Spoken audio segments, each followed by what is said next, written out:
So we are back again with another pick a card. This one is going to be what were their initial feelings towards you or intentions towards you or past feelings versus how they're feeling now. So kind of like how things have evolved or changed on their end feeling wise. So we're going to start with pile 1 and then 2, 3, and 4. And I'm going to go ahead and show you guys a little bit closer just so you can like tune in. This is like, I don't know, strawberry flavored, one of those like strawberry popsicles. This looks like it's probably lime green, just so you can see. This one is like purple, so I don't know if it's like a berry or maybe mystery flavor since it has a bunch of different sprinkles. And this looks to me like it would be like caramel or something. So yeah, so go ahead, tune in to the energy, see which ones are calling you. As always, if one jumps out right away as the one that's yours, go ahead and go to it. And if you're having trouble deciding, you can try clearing yourself, grounding yourself, and then sometimes I'll close my eyes and meditate and see which one comes to mind. You could also close your eyes and like if a lime comes to mind or a strawberry or a big question mark, you know which one that is going to sync up to. So yeah, whatever works for you is totally fine. I'm going to be quiet now and just let you tune into the energy.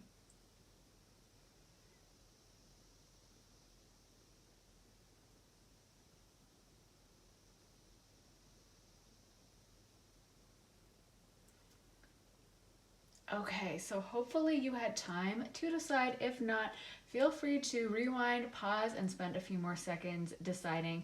But we're going to go ahead and jump into pile 1. Hey, pile 1. So if you guys picked this red popsicle, this is going to be your reading. This one I think is strawberry flavored, and it reminds me of, at least in America, we would get those strawberry popsicles. If you guys know what I'm talking about, I don't know the brand, but they are really good, and that looks like it. So it's a really good choice. Let me show it again for those of you who like fake food. But anyway, let's get into your pile. I want to know from Spirit, what was pile 1's person's initial feelings and emotions towards them? What was their initial feeling towards them?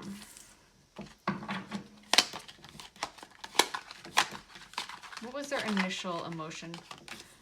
Okay.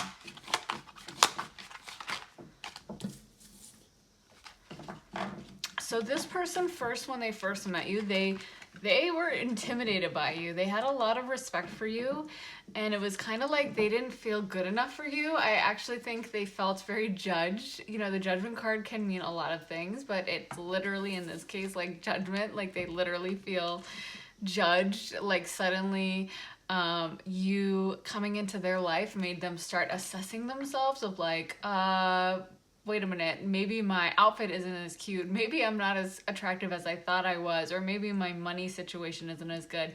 That's coming in really strong. This person didn't feel like they had the kind of money to be with someone like you. They see you as very fiery and also having a ton of sexual appeal specifically. Like, you know, like just they imagine that in their mind a lot of people have a crush on you. You know how there can be someone who's like very beautiful but they don't really have sex appeal, or vice versa, but like, you know, it's like this specific energy. A lot of times if someone has a lot of sex appeal, they have Mars aspecting their sun or their ascendant, or Eros in the same position, or sometimes Pluto. But the point is that they can be doing almost anything. You know, we all know that person that like, it's like they're just kind of minding their business, like a celebrity or something, where they'll just be photographed like walking down the street and all the comments are like, oh my god, she's so sexy.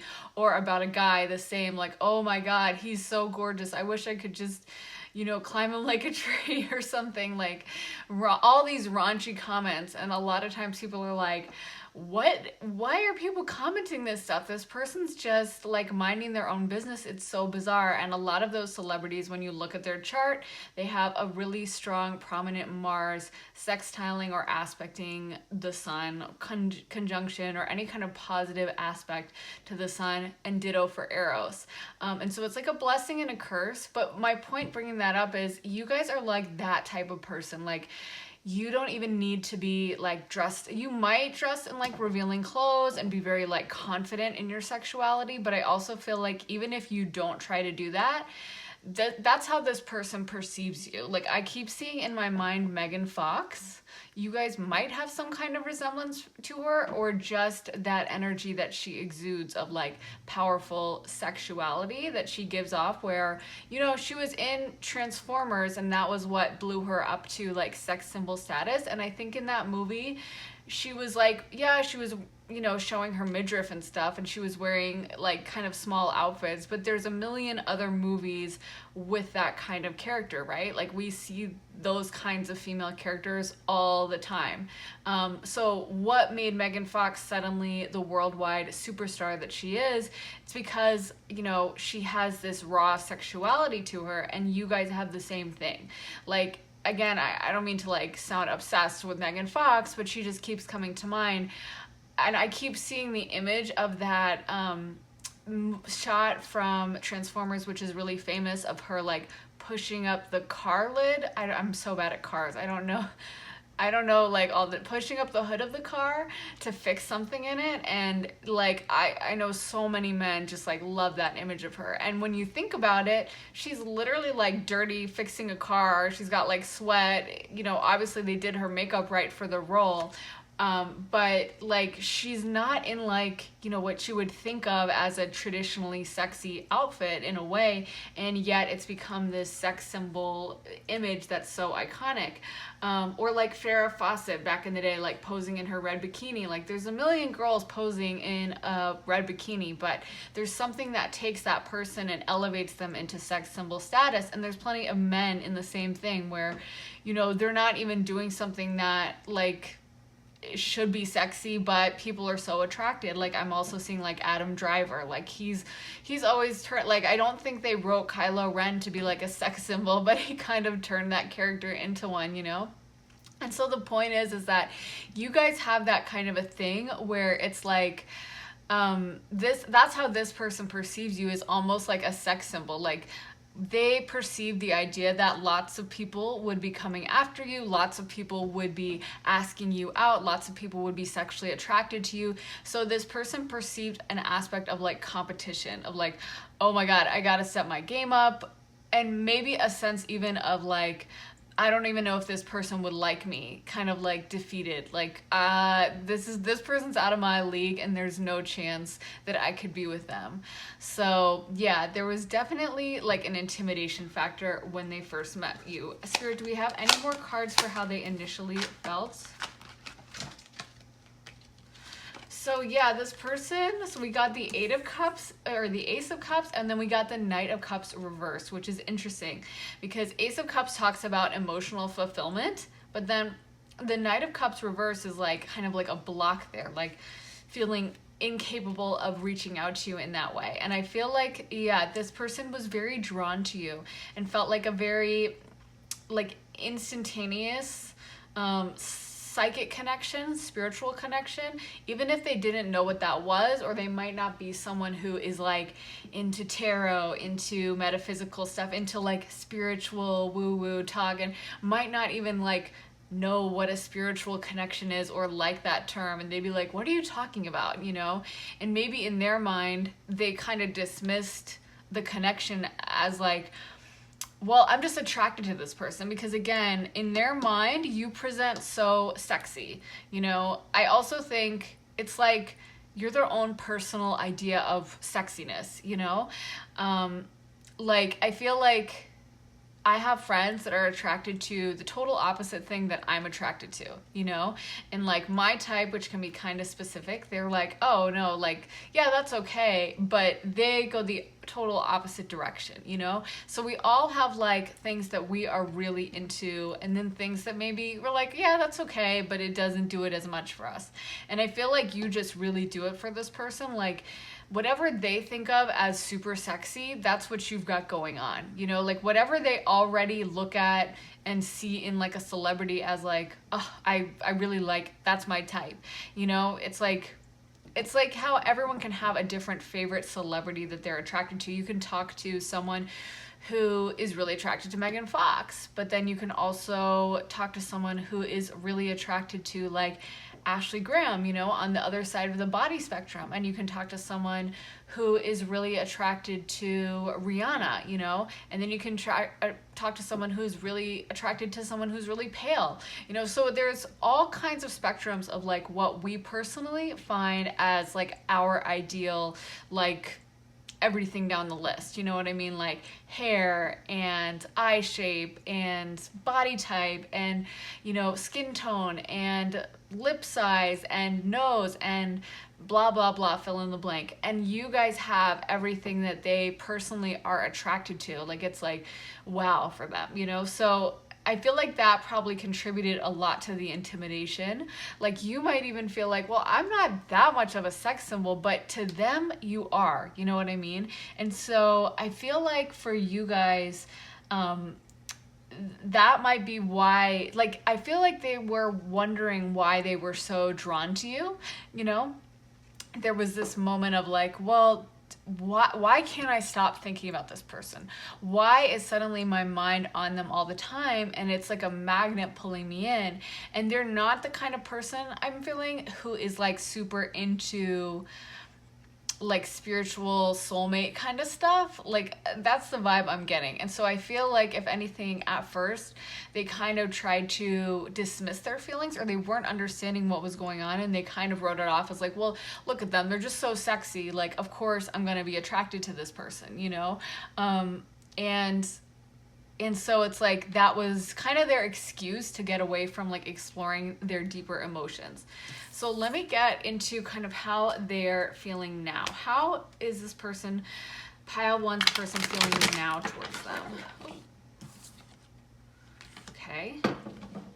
So we got the Four of Swords reversed. How is pile one's person feeling towards them now?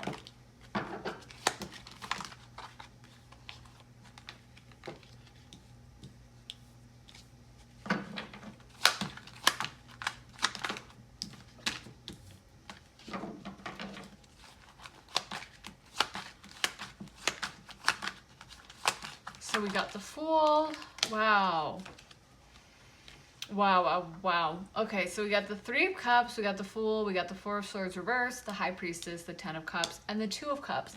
So yeah, that's kind of something I was picking up on with the High Priestess card, is I feel like this prompted a spiritual awakening in this person. Like I feel like they wondered why they were so drawn to you for a long time. Like they couldn't really figure out like why am I drawn to this person the way I am? You know, why am I unable to think of something else? Why is it that right before I go to sleep at night, my mind is on them? And it's, you know, at first they might have tried to be like, well, yeah, like they're really hot and I'm attracted to them and that's it. But then it was like, you know, if someone's really hot, yeah, you appreciate it, but then you kind of move on. But this person couldn't, you know, get their mind off you. So for them, after that kept happening, I feel like they started to investigate those feelings, and it helped them to kind of tap into more of that emotional place and kind of go from like a place of immaturity into a place of maturity. And it prompted a lot of growth within them. Like they were kind of like a boy and now they're a man. Before they were kind of like more of an immature idea of love, of like, yeah, like, well, she's hot, so yeah, of course I do her, you know, kind of that kind of childish way of talking about relationships. And now it's more along the lines of acknowledging the depth of the connection, acknowledging their feelings, and being open and honest with themselves about that, and being willing to explore more of those spiritual things. So I feel like you actually brought that into them. Whereas before, they probably weren't the type to like sit around, you know, reading love poetry or watching tarot videos or whatever. I feel like now that might have shifted, and so that they are. Like it's broadened their mind and it's broadened their idea of what love is. And I feel like in a way this isn't something that they would discuss with their friends. It's kind of like this hidden, secret, private part of them that they really only share with you in the like astral realm. Maybe not physically, because you guys very well might be in separation. because I'm kind of getting that vibe, almost like this person's looking back wistfully on the connection and kind of like grateful. Like I feel grateful to you because I feel like this person, it's like you opened up a new world for them mentally. Like they were locked into this, I keep getting like this juvenile idea of things, you know, like Playboy magazine and video games and, you know, laughing with their friends about like that girl has big boobs or something. And obviously if you're a guy watching this, you know, you can flip around the genders. It could be a woman who's very immature and kind of in that immature femininity stage where maybe it's not reading Playboy with their friends, but it's, you know, maybe just, you know, paying attention to like male celebrities and being like, oh my God, he has a six pack or whatever. Like, but it's just not, it's not as evolved. And now this person, I feel like they've evolved more to understanding the depth of love and understanding that it's about more than just like a physical attraction. Kind of like that's what drew them in at first. And they had, I feel like they had a lot of misconceptions about you because of it. Like they had this immature idea of what it meant when someone's really attractive. Like again, they see you as super attractive, kind of along the lines of like a sex symbol in a way. And so because of that, they had preconceived notions of like what you would be like, what your life would be like, kind of like a lot of people think, you know, a celebrity has the perfect life because they have money, because they have fame, that everything would be just sunshine and roses all the time. But we can see from so many celebrities that are very upset, depressed, and sometimes have, you know, genuine mental health issues, that it's not all it's cracked up to be. And there's obviously, it's not like as fulfilling as we may dream when, you know, we're struggling to pay the bills and we see someone living in a mansion and think, oh, everything must be perfect, but it's obviously not the case. So I feel like when this person first met you, it's kind of like that was their idea of you in your life. Like, oh, well, this person, it's almost like they saw you as, like, I don't know how to describe it. It's like a little bit of resentment or like judgment, you know, kind of like the idea of like Regina George in Mean Girls or something. You know how the other characters kind of think like she's so evil and that she's so mean, and they don't really understand like her mom pressured her into that kind of a life, and she's just this ambitious girl and that's how she can express it. Not trying to get into like a deep analysis of Mean Girls and do like a movie analysis, but I just feel like this person had a little bit of judgment towards you. Or like Elle Woods in Legally Blonde. That's a really good example of like, you know, everyone would see her and she's so pretty and she's from a wealthy family and she seems like she just has like this perfect life, and they think like, oh, well, she's a dumb idiot, she's a bimbo, and all these kinds of derogatory opinions of her.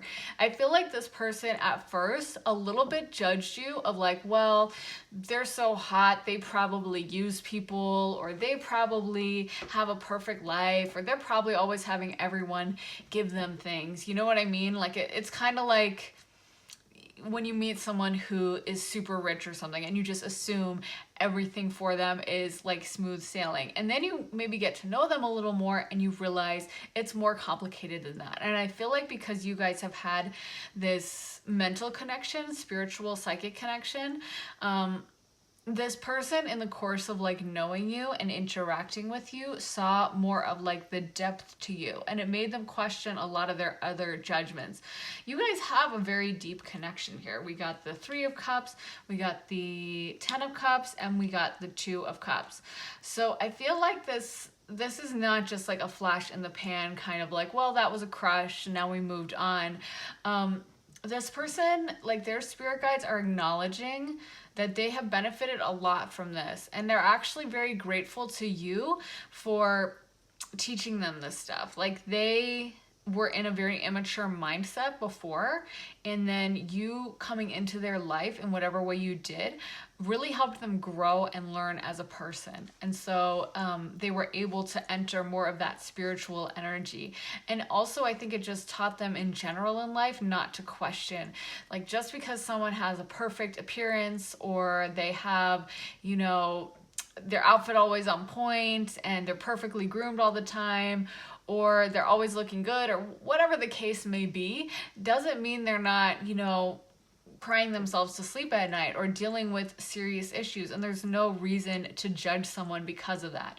And I feel like this person has finally kind of realized that, and it's almost like now they feel protective of you because they're aware of how others perceive you, and they're aware that you having this sexual energy that you have that kind of draws people in also exposes you to like predatory people.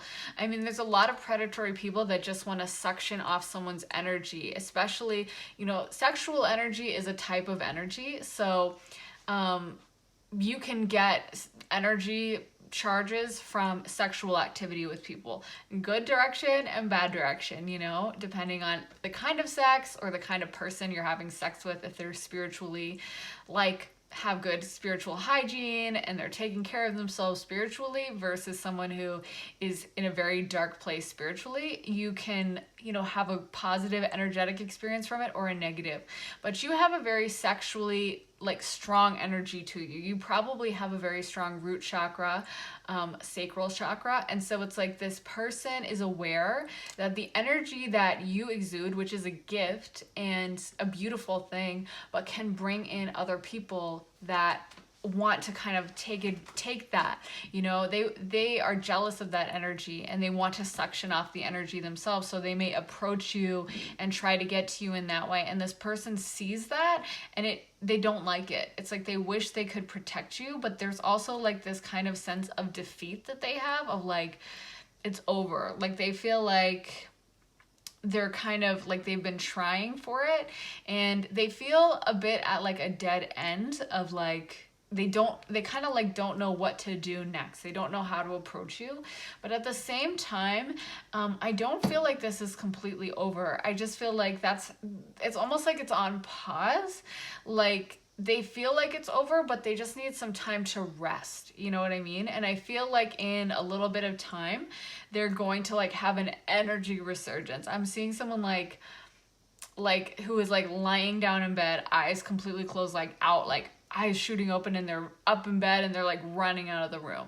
So I feel like that's going to happen where this person is going to kind of get a second win. It's almost like right now, I feel like also they learned so much from you. There was a lot of energetic downloading going on the astral realm with this person where your guides were both working with both of you and helping you guys learn from the other. And more so for this person than you. I feel like you both learned, and you learned from this person and you've gotten support from this person on the other side, but it's not as much of a learning. I feel like this person energetically protects you and looks out for you on the other side. Like they probably send you energetic support, kind of like if you're tired or something, you can tap into their energy and it'll give you kind of a second win. But I feel like this person, they really learned. Like it wasn't just temporary support, it was like mental learning. And it's kind of like you go to school for 8 hours a day, you're gonna come home exhausted, you know. I mean, the learning process, it takes a lot out of us, especially spiritual learning. You can really get tired. Whenever I'm going through kind of an ascension period, I'm always like so exhausted. Like even laying in bed, I'll be like, oh my God, I'm so tired at the end of the day, because that's just what happens in spiritual learning periods. It's really exhausting. It's bizarrely exhausting.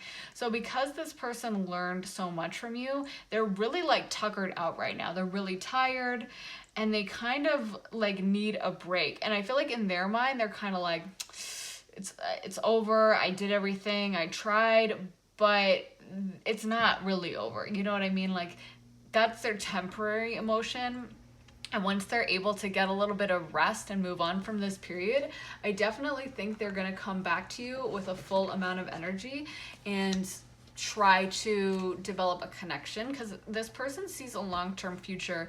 And I'm getting kind of soulmate vibes from this connection. I feel like you guys might have known each other in a past life and made an agreement to meet in this lifetime, or I don't know, like it's definitely a soulmate energy, and this person does see a long-term future with you. There might also be a third party in this situation somehow.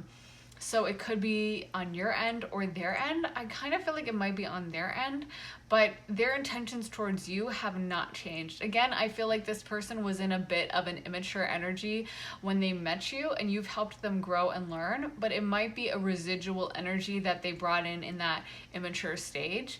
I feel like this person, it's almost like I'm hearing they didn't know how to act right.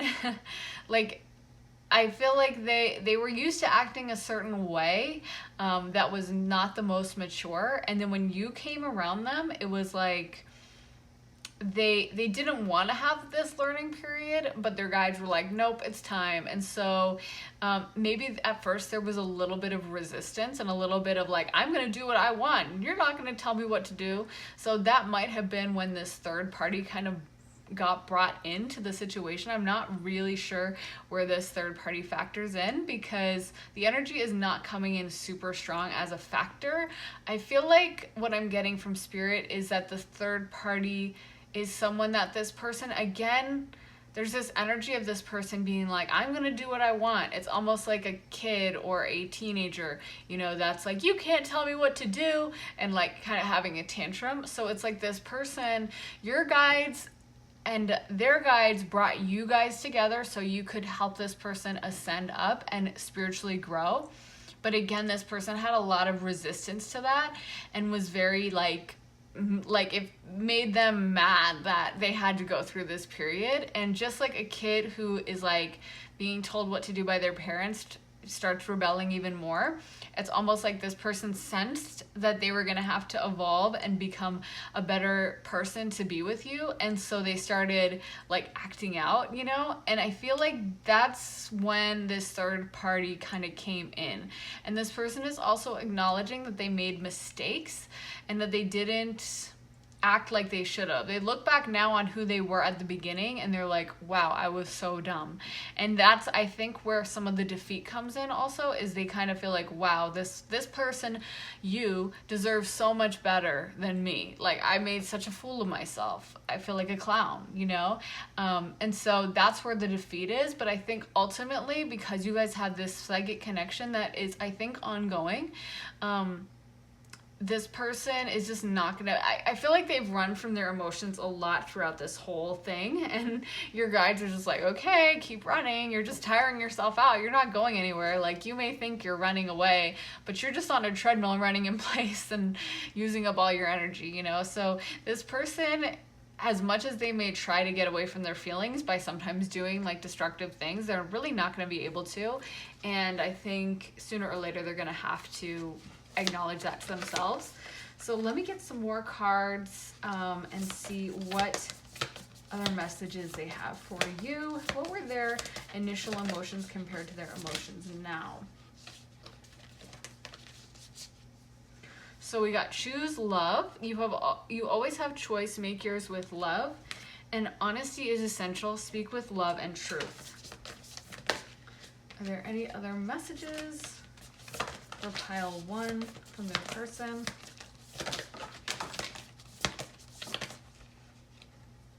One card at a time.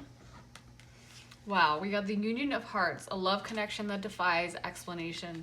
So yeah, this is a very deep connection.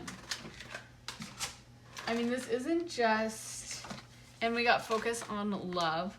I do feel like this relationship, so we got choose love and focus on love. So again, those are both cards about actively making the decision to engage in love, to open your heart to love. And I think that's what was going on here. That's what this person was learning. It's almost like they were in this, again, I just get like this rebellious, almost teenager energy of like, I'm gonna do what I want and I'm not gonna, and they really thought that they were like doing something with that was like brave or rebellious or something, and they would run away from you because they were actually scared.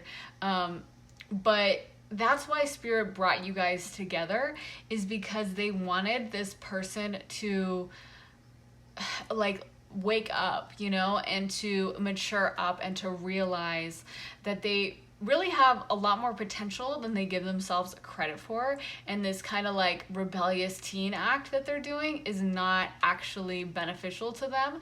You know, it's like they were engaged somehow in like dysfunctional behavior of like, it's almost like someone who drinks too much and parties too much, or just is like, you know, in an immature stage and like deliberately choosing. And if they have a friend who's like, listen, bro, you shouldn't be drinking so much, they'd be like, hey, don't tell me what to do. Like, they think it's like really exciting that they are kind of doing this immature energy. Like, I'm not gonna grow up, kind of like Peter Pan. And Spirit was like, this is not the best use of your time on this planet.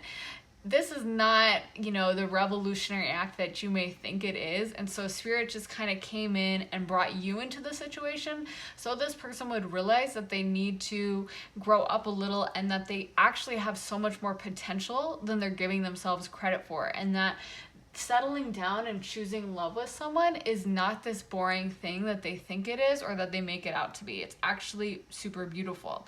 And so that's why they brought you around. I feel like, again, this person, when they first met you, they just kind of thought of you as being like outside their league. Like, how would someone like that ever want to be with someone like me? Like, they just considered that you would never, someone like you really wouldn't be with them. Like, they think of you as very sexy, very sensual, and so it's like, I feel like also there's this aspect of like status, like they were, again, because they were immature before, but it's because they perceive you as being so sexually attractive, they also perceive you as having like a very high status, and because their view of the world was immature and kind of like power based, you know, like they had this idea of like, you know, popularity and focusing on status and kind of money and whatever, and then you came into their life and they perceive you as being at the top of that heap somehow, but you brought their eyes open to like, that's not even important. What's so much more important is love. It's not about, you know, how much money someone has or how sexy they are or whatever. It's about their core soul. And once that was like this kind of awakening process for this person that has really brought them into a new awareness of what they want in life, what's going to satisfy them, that it's not just getting that status where all their, you know, friends are jealous of them because they're sleeping with you or whatever. Like, it's about so much more than that. It's a deep soulmate thing, and this person is really grateful. There's, even if they don't know this consciously yet, their spirit guides are acknowledging how much they benefited from knowing you and how much they've grown from this. So we also got secret admirer. Someone has deeper feelings for you than they are letting on, which definitely makes sense to me, because I feel like, again, this person hid a lot of it from you, wasn't super forthcoming, because again, you make them feel vulnerable in a way. It's like I feel like you kind of see through them a little bit. Like, they, again, have a little bit of an act going on where they try to be too cool for school, and you've always been able to see through to their core, and it's, you know, a little intimidating for them, but then you haven't been like, ew, gross, you're actually pretty weird. You embrace them, and we just got embrace through each other. You find the missing pieces, although I pulled that before I said embrace, but that's what you did. You embraced them. Instead of running away, you were like, oh my God, yeah, like, definitely, I like you, I like what I see. And I think that this person never really imagined that someone could see through to the core of them and still be around afterwards. Like, not be scared off, not be like, oh my God, you're really weird actually, and I don't want anything to do with you, but would be, you know, still liking them after everything. We also got time. You are trying too hard, give it time. So I do think this relationship is being divinely guided. I also think that it ain't over yet. I'm hearing in my mind, it ain't over till it's over, or it's not over till I say it's over. So I feel like it's on pause right now, and this person like needs a break. They are very tired from the spiritual growth they've been doing. You know, when you like I have a brother, and so I watched him, you know, growing up, and like when he would grow a few extra inches, like as a teen, he would like eat everything in sight, and he'd be super tired, and he'd be like, you know, just eating all the time, and he'd like go to bed early and stuff. And I think that that's just what happens when you're growing. It takes a lot of your energy, so you need to like rest, rejuvenate, refuel, and that's kind of what this person is doing. The growth period they were going through that you initiated has taken a lot out of them. They're so grateful for it. Just like, you know, you want those extra few inches when you're like a teenage boy who's growing. You know, you're happy probably in most cases. Unless you play like a sport where you have to be super short or something, or I don't know, maybe you want to be short, but most people I think would be happy, like, oh nice, I'm growing, I'm getting to the size I'm supposed to be at. And so, you know, they'd be happy for that growth, but it is going to be tiring, and it is going to be something you need to rejuvenate from. And that's basically, I think, what's going on here is this person just kind of like needs a break, and they're just kind of pressing pause on everything. But I think whether they realize it or not, they're definitely going to be picking it back up later, and they're definitely going to be reinitiating things in the future. So that's kind of all I have for you guys today. I really hope that helped.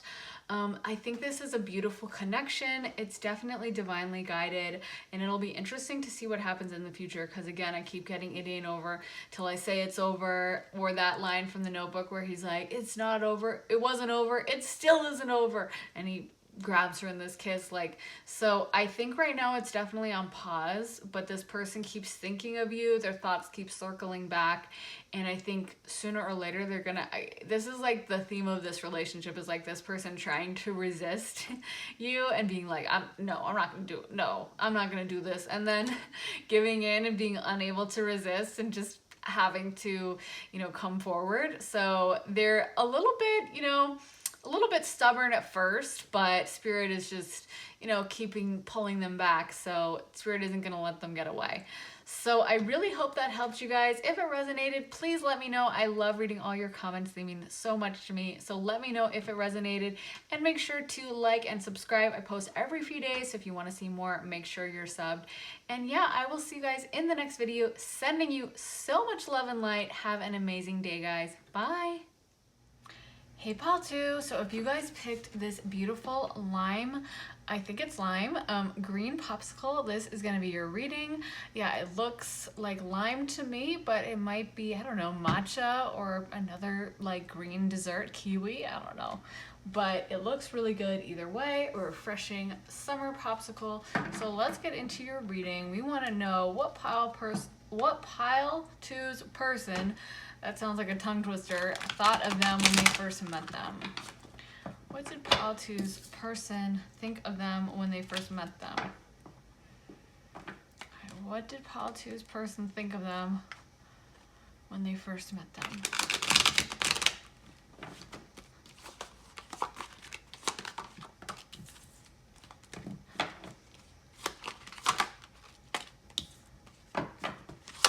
Pile 2's person think of them when they first met them? What did they think of them when they first met them? What did they think of them when they first met them? So first of all, they were thinking of you a lot. They had a lot of like mental focus on you and stuff. I'm feeling like when they first met you, it was like, I'm hearing like, I'm gonna get you.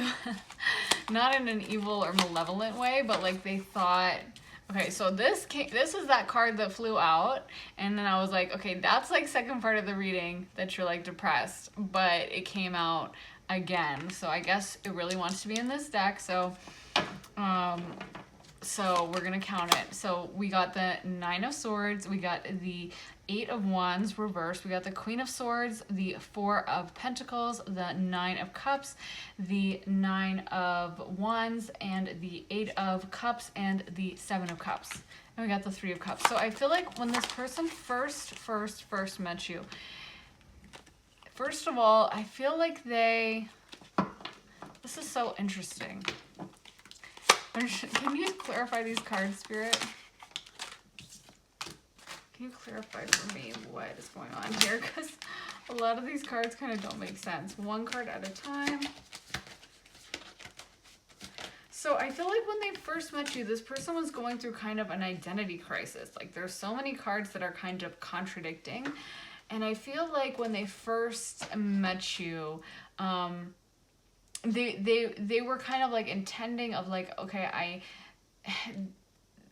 they intended that they would be able to get you, you know what I mean? But then they weren't sure how to like manifest it. There's a lot of tension here and a lot of like interior kind of like self-doubt, like almost like depressed energy or conflict. So I feel like when they first met you, there's this desire to like be the one to get you. There's this desire to like be that, you know, like strong person that ends up locking you down. But then there's also this really like crippling lack of self-confidence that's coming through, and feeling like I won't be able to make that happen. So I feel like this person had a lot of, I feel like this person was in like a bad headspace. We got the moon. So it's almost like they had a lot of conflict of like this desire to get you, this desire to also like to be the one to win you. That's coming in really strong. Is I feel like this person had this idea of you as almost like this prize, where if they could be the one to get you, then it would be like a proof of themselves. So there's this awareness that you have other interests from other people, and then this feeling of like, I don't think I could fight them off kind of a thing of like, I don't think I'm good enough to be the one to win out. Like if I have to face this competition, like other people are gonna win. So there's a lot of like self-doubt coming through, a lot of feeling like I don't know if I can make it happen, but then there's this desire to come to like this happy outcome and to be like on the way to making this happen, and this desire to communicate, this desire to come together, but then constant kind of like being in their head about it and not being confident of what path to take or how to take it. So I just feel like this person had a lot of inner tension that you kind of like brought to the surface. Like probably they were already struggling with some of these issues, but then you definitely like made it all come up. I feel like, this person, it's like they kind of set their eyes on you, and it was like this, I'm gonna get this person mentality, but then it was almost like they got called out or something. Like, you know how someone might say like, you know what, I'm gonna run a marathon, you know what I mean? And maybe you're like a marathon runner and you're like, oh really, you're gonna run a marathon? Oh, okay, cool. Like, well, let's train together. And this person suddenly, maybe they were just saying it, and now suddenly they actually have to like, you know, live up to what they said, and they have to prove themselves that they can actually run a marathon. Or maybe someone is like, I did run a marathon, and you're like, oh really, I run marathons all the time. What kind of sneaker did you use? What kind of time did you have? What kind of training did you do? Like, and you're just asking the questions, but this person is like being called out, like they made it up, you know? And so it's like, I feel like this person, they had the intention to come to you, but ultimately this mental affliction and self-doubt that they had prevented them from making it happen. Like they have this desire to do it, but they can't get their like headspace together. There's a lot going on in their life, and in their head, period. Like I feel like they have other stress that is not just you, but they have some kind of, I don't know, maybe a stressful home life or stressful work life or something. But this is coming in strongly that there's like some kind of depression or mental confusion, or just not mentally being there in the way that they should.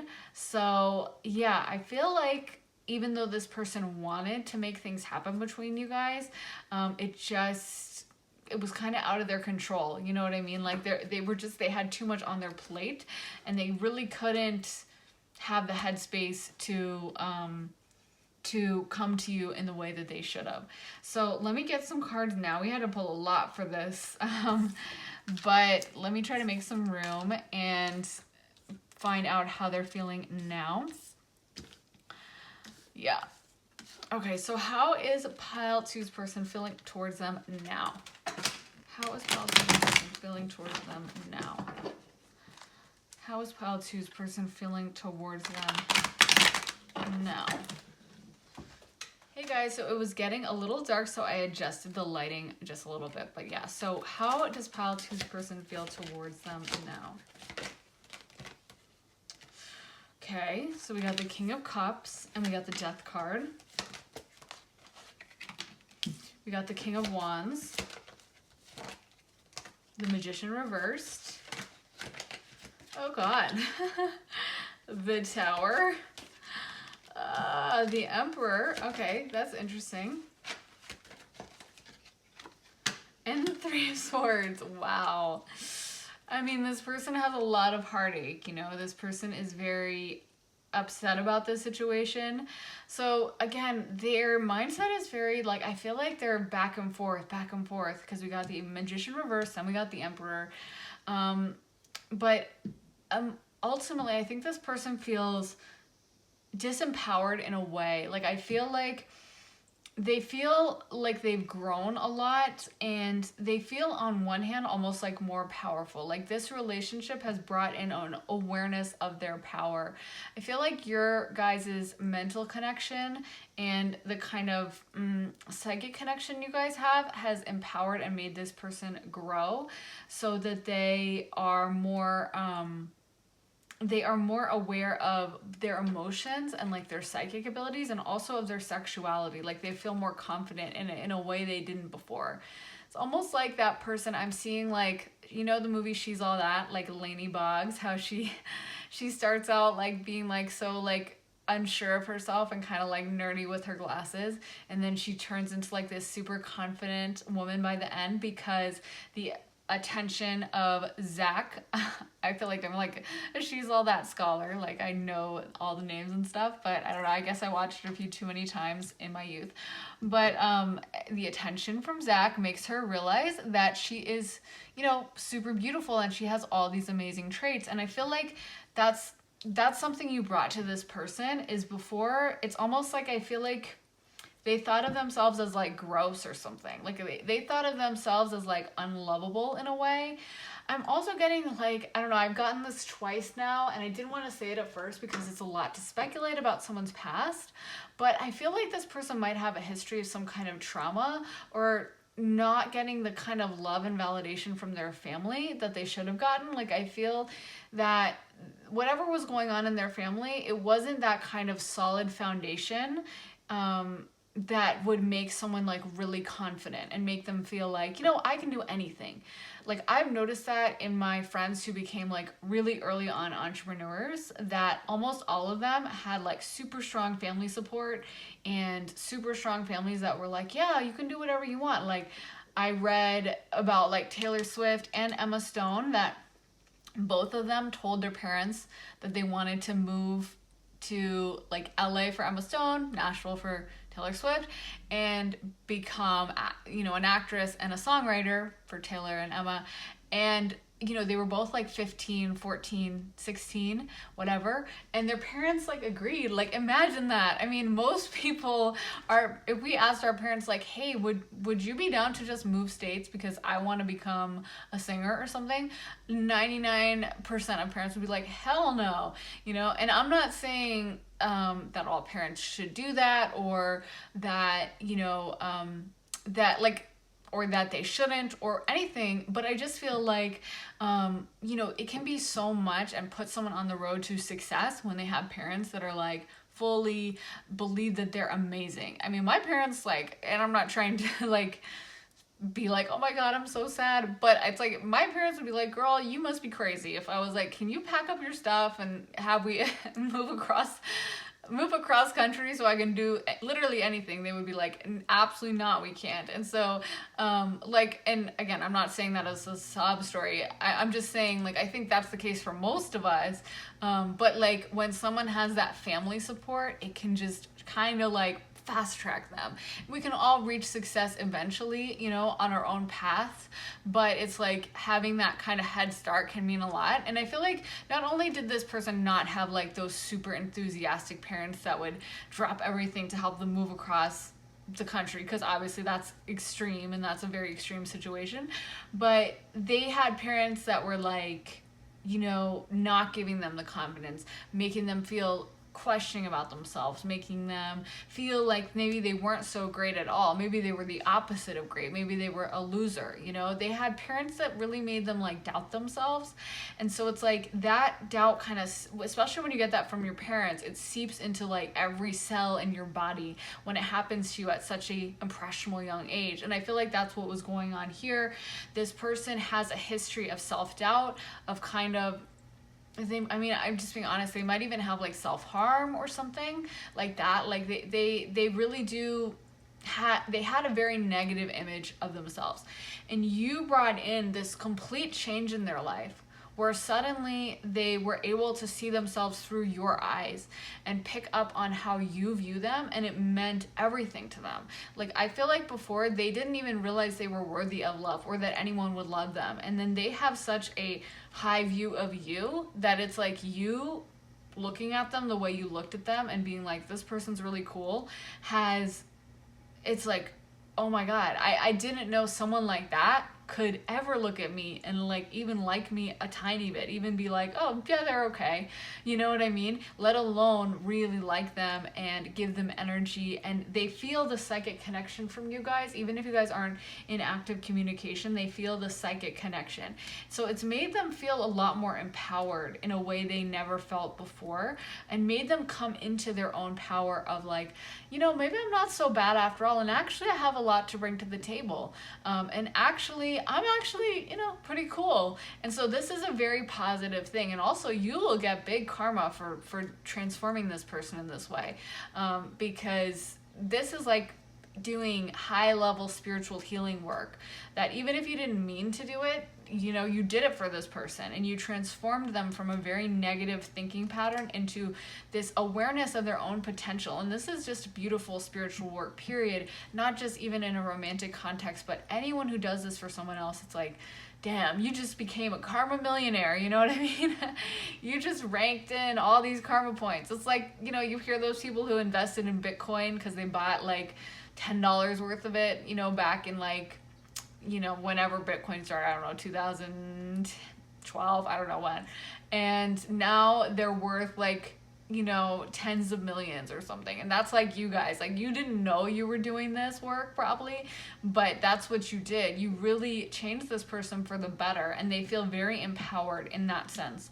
But I think that for them, even though they feel so much more positive about their life in general now, when it comes to you, they feel very upset with how things went down, and they feel like it was a huge loss for them. Like they're really mourning still that relationship. There's a lot of sadness. I almost feel like when they think of you, those old, so like again, I keep getting the energy of like self-harm or depression or just really deep sadness that I feel like in a way you drove out from their life, and now that you aren't in their life anymore, when they think about you, it brings up those same emotions of like, I don't know how to handle this level of sadness or pain. Like it's too much. I can't handle it. I can't take it. And so it's very difficult for this person to mentally deal with the fact that you're no longer in their life. They just feel like it's a huge loss, and like it's never going to be okay. That's what I'm hearing. It's never going to be okay. And so yeah, there's this real difference between the more empowerment that you brought to them and their idea of themselves, which is more positive, and then their remembrance of you, which makes them feel like really at a loss. So we also, I just pulled the 6 of Cups. So again, connection to you that they have is very pure. It's almost childlike. They really do, they really do trust you, and there's a lot of like just purity in there, in that deep connection you guys have. But I also feel like there's kind of like, again, there's like conflict around this person, and possibly like self-deception or deceptive energy going on somehow with this person, where I don't know, I feel like this person still has a lot of growth to do for themselves just to get into a more positive place. I don't know if they're capable of fully giving you back the love you deserve, because you brought in so much positivity for them. But I think that in general in their life, they're still kind of in this negative place, and it's very difficult for them. So again, they vacillate between extremes. Like, that's just a theme for them. I think probably like the foundation they had from their parents didn't give them the best mental health. We got turn on your heart light. Reflect on a time when you experienced love and forgiveness. Nothing is gained by holding on to past disappointments.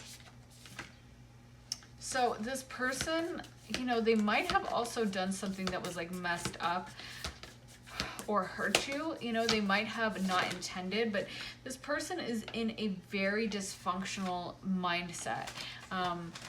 I think, again, I'm getting like a lot of trauma energy, a lot of confused energy, a lot of just dysfunctional energy. And all these things can be worked through. Whatever your parents do to you or anyone else, it's not a life sentence. We have the ability to choose what we take on. We have the ability to heal generational trauma, and we have the ability to choose to have a functional way of going through life or a dysfunctional way. I feel like right now this person's not really in the stage where they're able to choose function. They're more, there's a lot of chaos around this person. There's a lot of mental turmoil, and we got receive with love and appreciation. Gracious acceptance is a way to show love and demonstrate love. Find out what is important to those you love and act on it. I feel like this person, they do have an issue with like showing their love or giving you back the love you gave them. I feel like this person has, again, a very dysfunctional way of viewing this world, partially from how they grew up, but it's almost like they're not able to exist in that pure love state. They're not able to come to you and just be like, I am so thankful and grateful to you. I feel like, again, how they grew up was in a situation where if they were to be like super vulnerable like that, they would be made fun of, or people would be like, oh my god, what a loser, or they just could never feel safe fully opening up in the way that maybe you have, or maybe that they should, given this relationship and everything you've done for them.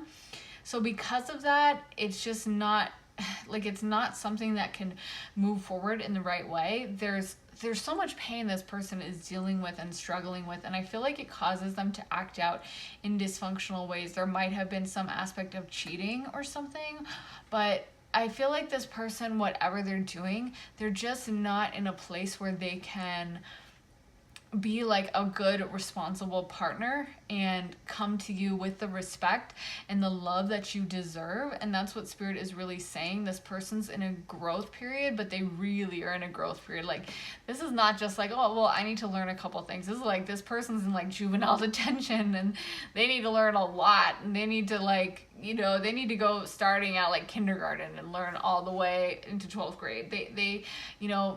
They have a lot of dysfunctional ways of dealing with stuff, and I think that it's almost like you guys deserve better than this, because this person has so much from their past that they have to work through. And I just feel like in the meantime, with you, they're not going to be able to treat you with what you deserve. We also got consider your foundation.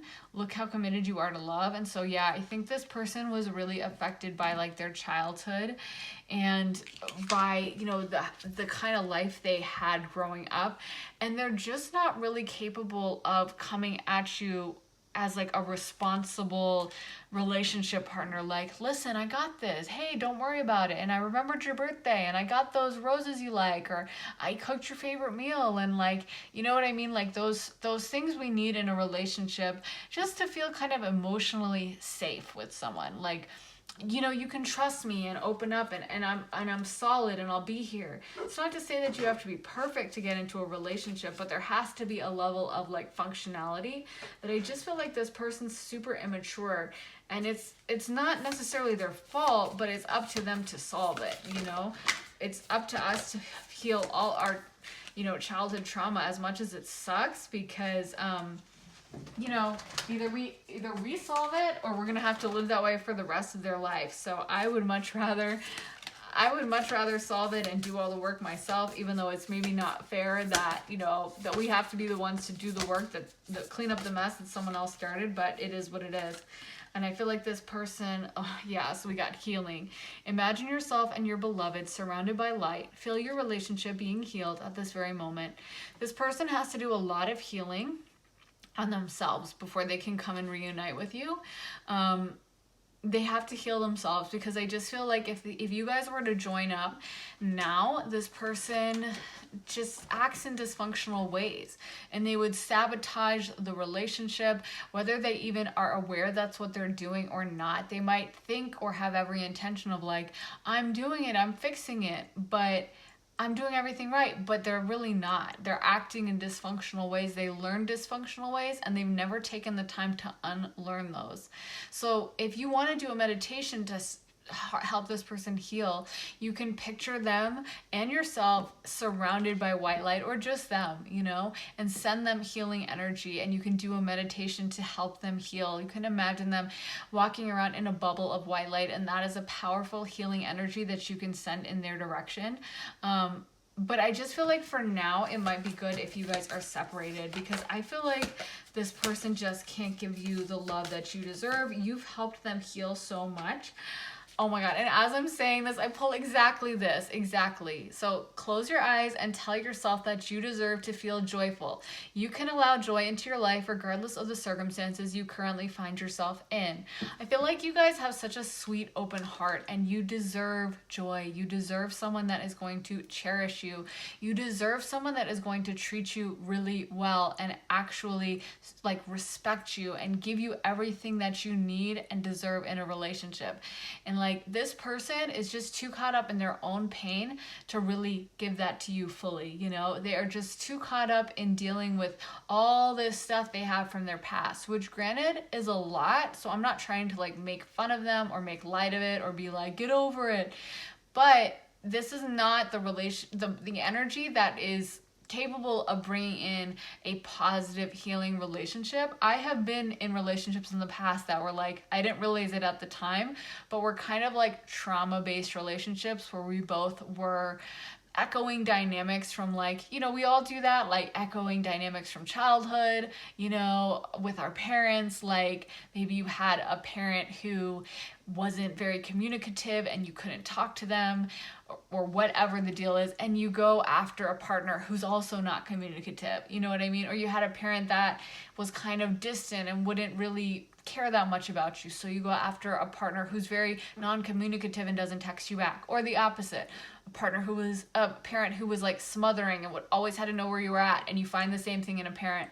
The point is that those relationships, as deep as I thought they were at the time, like now I look back and I'm like, oh, that was like trauma childhood response. And it was me trying to shift back that energy that I had experienced as a kid and like solve it. You know what I mean? Not to do a deep psychology dive, but if you guys want me to make a video about like healing or kind of journeys that you can take within that, I can definitely make one. So let me know if you would like to see that in the comments. But the point is, this person needs to heal themselves.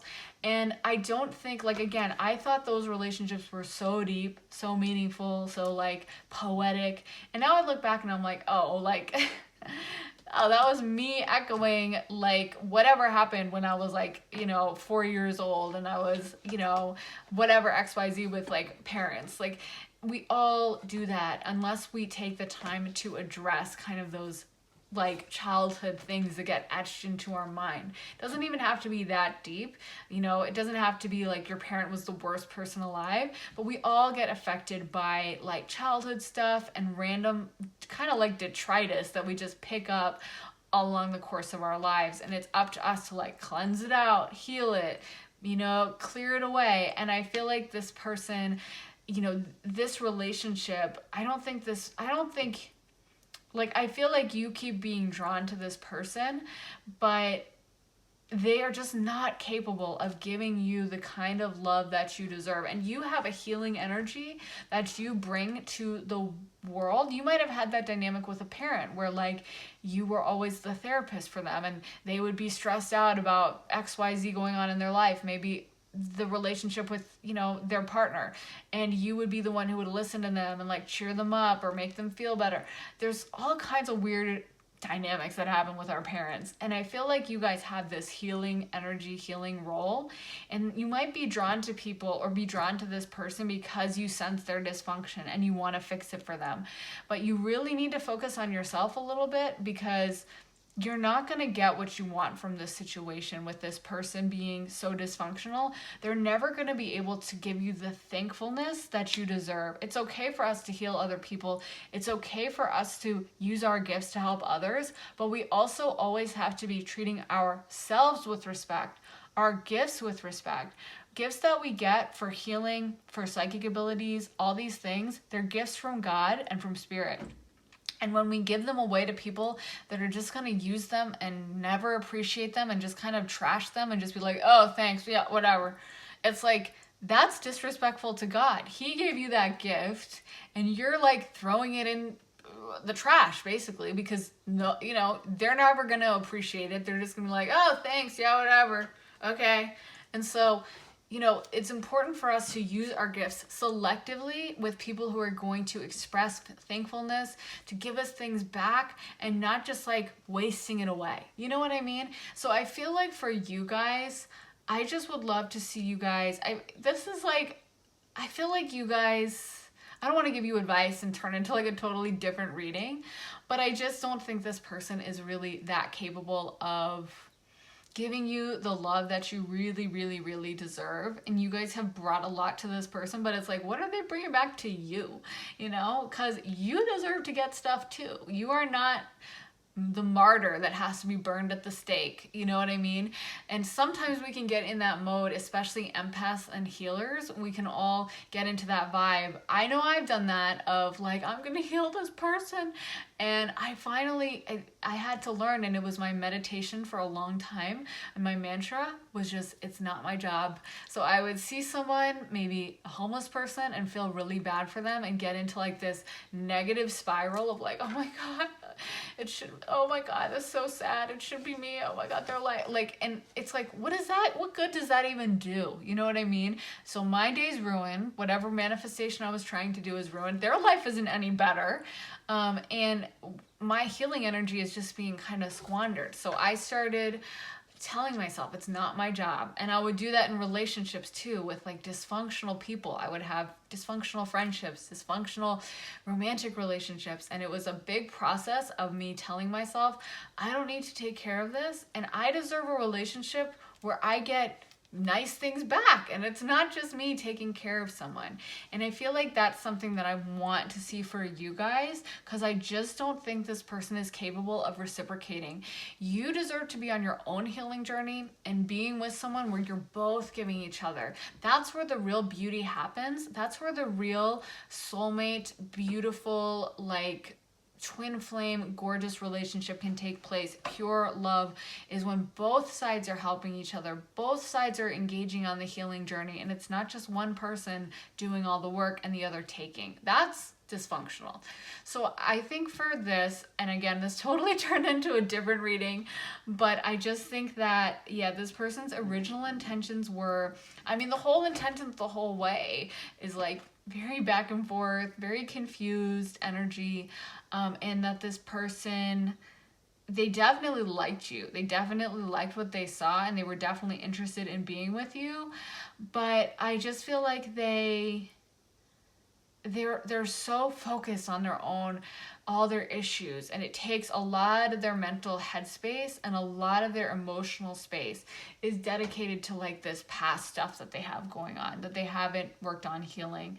And so while they're very their higher self is grateful and acknowledging it, I don't think consciously they're capable of really reciprocating and giving you it back. Just like it's like a taker type of energy, like they're just taking and taking. So their higher self is grateful, but I just think right now their actual self on this planet is not really fully aware of how much you've done for them. And they're not capable of giving you the energy that you guys really deserve as these beautiful healers. So you can try to send them healing energy if you would like, and that is a definite powerful healing exercise you can do for them. But I would also love to see you guys work on yourselves and honoring yourself and reminding yourself that you do deserve the best, and you deserve a happy relationship where someone will be giving that same stuff to you. So I really hope that helped you guys. It got a little unexpected from what I was originally intending the reading to be about, but I feel like it was all necessary to be said. So yeah, I really hope it resonated. You guys definitely seem like such a sweet pile, my empaths. And so, make sure you take care of yourselves, because a lot of empaths end up just giving and giving. And, you are important too. You matter, and you deserve a happy life just as much as anyone else. So again, let me know if it resonated, you guys. Make sure to like and subscribe. I post every few days. So if you want to see more videos, make sure you're subbed. And yeah, I will see you guys in the next reading. See you next time. Bye. Hey Paul 3, so if you guys picked this beautiful purple popsicle, this is going to be your reading. Again, I feel like this is like mystery flavor. They sometimes do mystery flavors or something, or it's like, I don't know, some special like galaxy name. I can't imagine purple, maybe it's like berry, but I love the multicolored sprinkles. This is definitely like the party choice. So let's see what energies come up for your person's initial impressions of you versus their impressions now.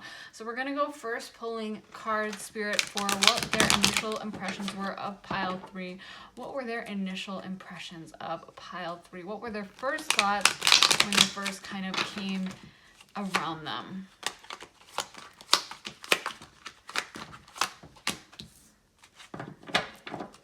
What were their first thoughts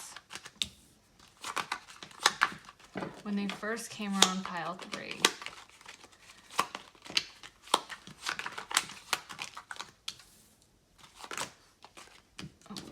One card at a time, please, Spirit. So far we have Death, we have the Queen of Swords, we have the Page of Wands.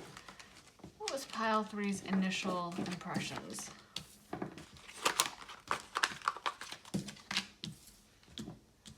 Okay, so we got the Queen of Swords, the Page of Wands reverse, Ace of Pentacles, Justice, the Chariot. We got the Seven of Swords.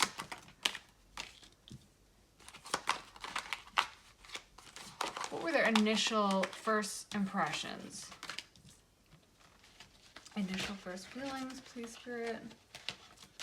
So what I'm getting mentally is that they didn't know how to approach you at first. Like, they didn't know how to come at you. And they were kind of strategizing. Like, okay, maybe I can come in and I'll say this. Or maybe I can come in and I'll do that, Maybe if I say it this way, this person will like it, So they were very strategic.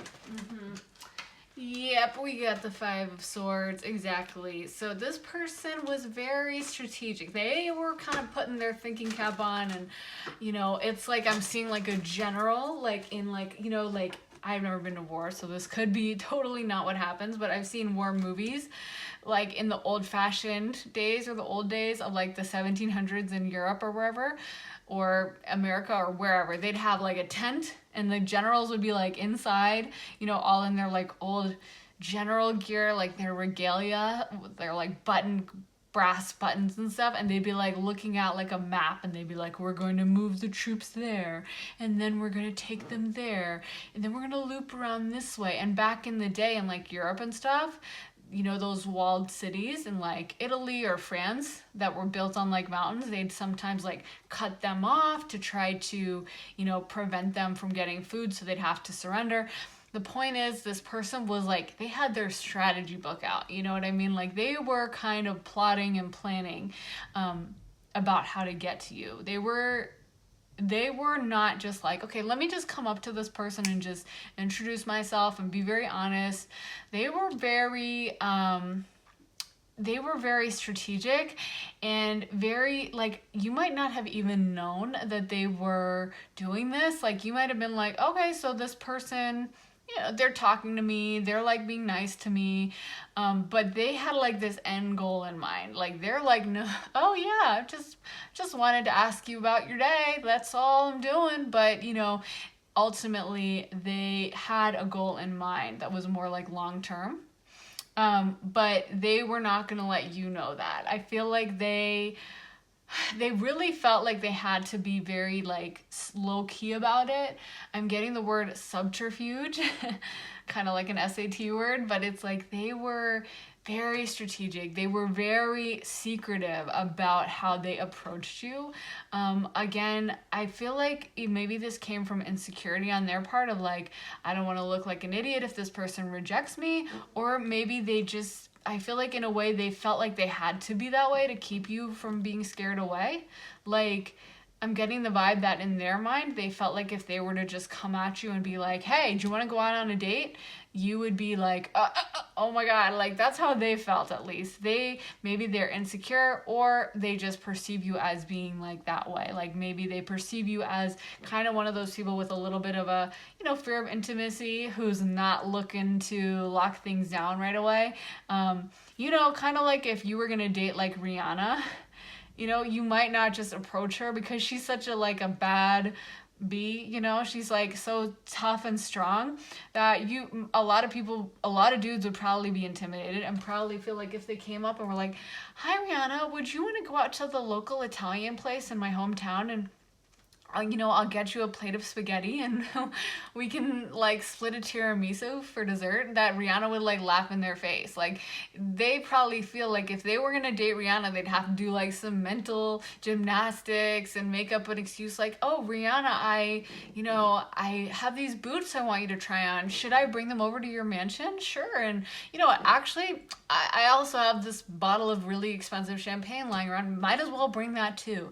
You know what I mean? Like, it's like, they just perceive you as the type of girl where, like, I don't sense Rihanna is like out there actively looking for a relationship, because she's such a Venus and Aries energy and she just seems so independent that I feel like a lot of people, they wouldn't expect her to just be like, oh my God, someone's into me, I'm so excited, let me lock it down right away. That she'd be very picky and there's a high likelihood for rejection. And I feel like that's what's going on here, is like this person just perceives you as not the one that they can just come up and like shoot their shot with, that they're gonna have to like do a little strategizing, do a little like machinations, like, well, moving over here, but then we're coming around the side, but then there's also this, like that kind of vibe, you know? So they were definitely not opposed to using that as a technique to try to get to you. They are not like, oh, that might not be the best way, I should just be honest. They're like, oh no, that's fine with me. Whatever it takes, I'm cool with it. So yeah, their first impression of you, I feel like, they see you as like independent, strong, powerful, and on their end, it kind of made them feel like a little like, oh, maybe I'm not bringing as much to the table. Maybe with another person, they would feel very confident, but like I said, it's like, you know, you might be like the cutest guy in the room who feels like he can pull anyone, but as soon as Rihanna walks in, you're probably not gonna be like, I got it in the bag. You're gonna, even if you were so confident that you could get anyone, if Rihanna comes in, you're like, oh my God, I'm probably, you know, you're gonna get sweaty, a little nervous. You're gonna be like, it's time to step it up several levels. So I feel like, yeah, you made this person a little insecure, like a little like, I don't even know what to do. They might have even been saying they're strategizing, but it's just because they're like trying to kill time, you know? Like, have you ever seen someone, like, I've had guys ask me out where I know they're asking me out, but like they don't want to admit it, and they'll be like, well, like, I've had a guy friend do this where it's like, I'll agree to go on a walk with him or something, and the next thing I know, he's like pulling out a bottle of wine. He's like, well, I brought some wine for the park, and I'm like, I agreed to go on a walk with you. It's not a date, okay? Like, you know, and I know that the thing is, he doesn't want to fully ask me out because I would be like, no, because he's just not my type, and we've been friends for years, and he knows he's not my type. But instead of him being honest about it, you know, he just keeps acting like, well, it's just a walk, and I just so happen to bring wine, and it's just this, but I'm always bringing you stuff. And it's kind of like that. Like, I feel like this person, yes, it's strategy, but it's also that they don't want to be rejected, and there's this fear of rejection, and it's like, it's easier for them to play it off as like, hey, I'm not trying, I'm just talking, you know. But the end goal is like, kind of like, I feel like they saw you as like long-term relationship material. They didn't see you as like, I'd like to sleep with this person and then I'm out, you know. They saw you as like a potential long-term partner. That's probably another reason why they wanted to do this strategy thing. They wouldn't really feel okay if they like shot their shot and you rejected them. They wouldn't be like, whatever, well, I tried. They'd be like, damn it, because they really saw something long-term as like, as potential. So now we're going to ask Spirit, what does pile 3's person feel about them now? How have their feelings changed, and what do they feel about them now? How do they feel about them now? Ooh. What are these? Okay, we got the 4 of Pentacles and the 2 of Cups. Wow. Okay. We got the 4 of Cups reversed. The 2, okay, 2 reversals. We got the 2 of Pentacles reversed. The 5 of Wands.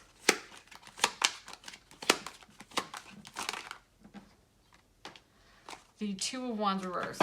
So what I'm getting from this is like, Spirit, like, things aren't going the way they thought they were. Like, they had, like I've been talking about, they've had this plan and they were strategizing and everything was supposed to go like a certain way, and it just didn't. And they're kind of, that's what they keep saying. Like, it didn't happen the way I thought it was supposed to happen. Like, they had this idea in their head of like what was going to go down.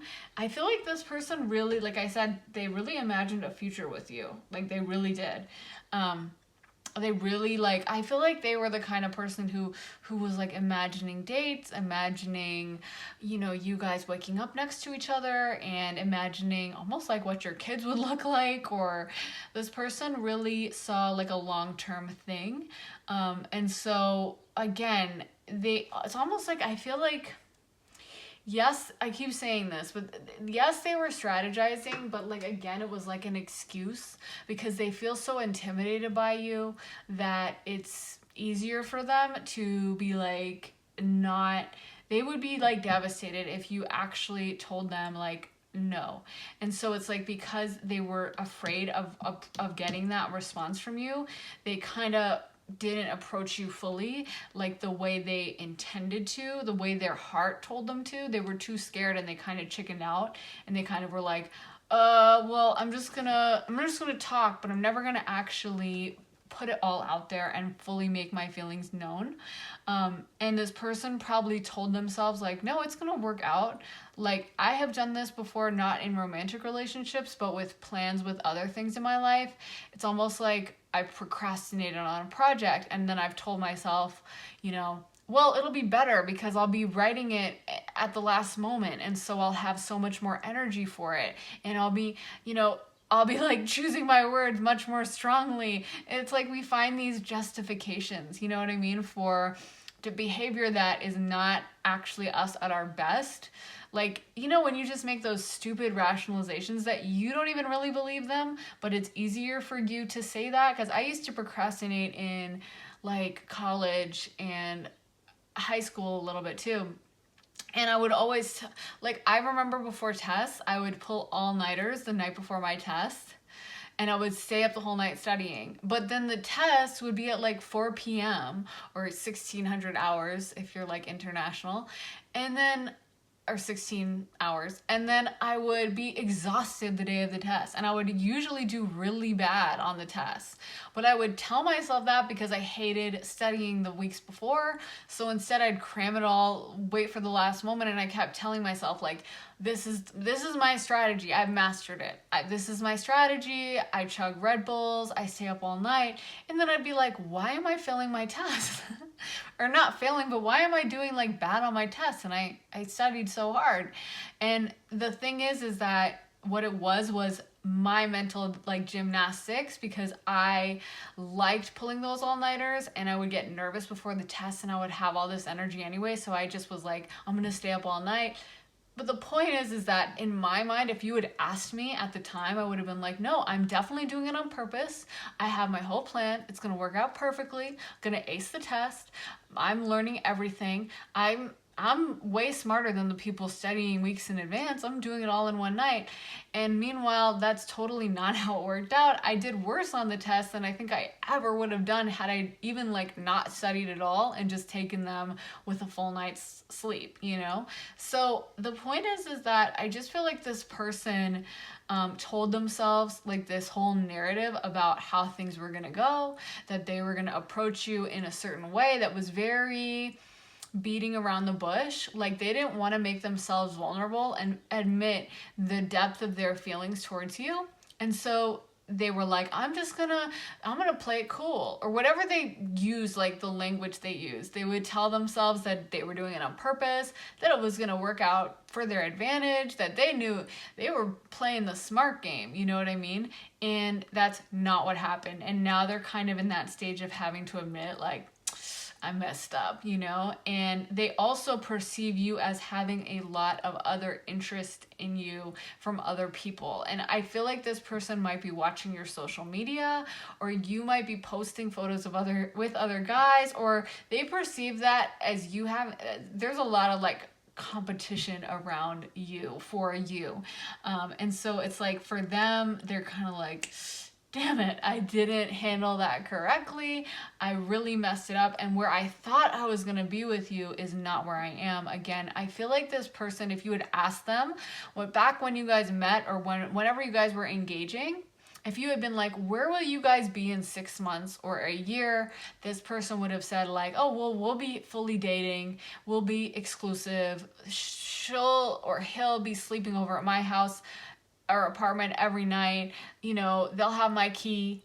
I'll know all their favorite gifts. We'll be spending Valentine's together. For Christmas, we'll travel here. You know what I mean? They had this whole map in their head of like how everything was gonna go.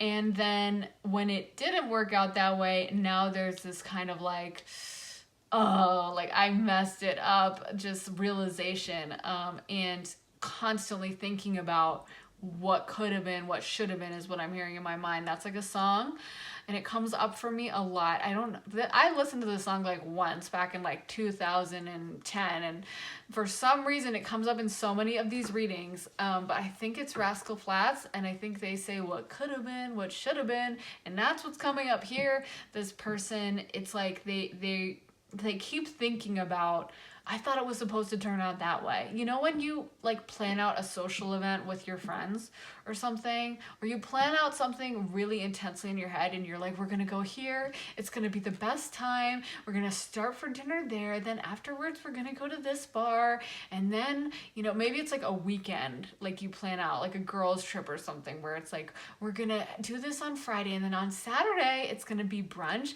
and then it's gonna be that, and then, you know, when it just completely doesn't work out, and instead of it being this fun time, it's like a complete mess, and the restaurant's closed, and two of the people in the group get in a big fight and they can't sit together, so you guys have to like separate into separate groups, and then, you know, the waiter spills an entire glass or bottle of wine on one person, and then they're sopping wet and upset, and then they go cry in the bathroom, and you're like, oh my god, how did this go so bad? That's what I'm getting, like this person's energy is. It's like, I had this big plan and it was supposed to go perfect, and it didn't.